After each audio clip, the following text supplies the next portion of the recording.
मंडळी आमचे 2,500 कांड्या कट करून झाल्या, पण त्या दादांना गडबड पण होती.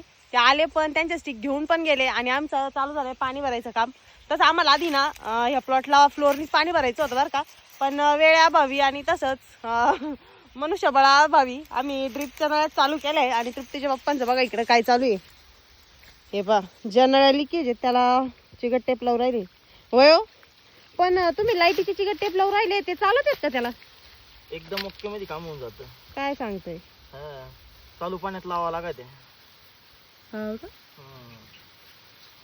चिटकत आहेत का मग? हो.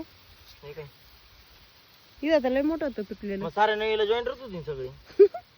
एवढं मोठं तुटलेलं होतं तरी पण ते हे झालं. पाणी बंद झालं तिथं. हा. तर अशा प्रकारे चालू आहे जुगाड.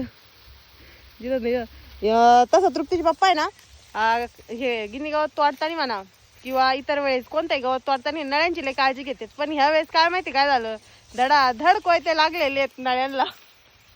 ड्रिप बदलायचा विचार आहे काय? ड्रिप बदलायचा विचार आहे.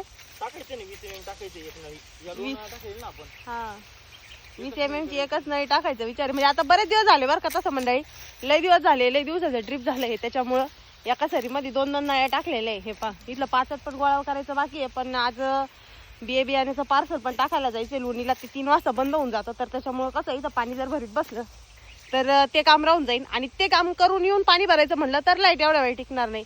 तर त्याच्यामुळे ड्रिपला पाणी लावून आणि मग आम्ही जाणार आहे लोणीला पार्सल टाकायला. म्हणजे कसं दोन्ही पण कामं होऊन जातील, आहे का नाही?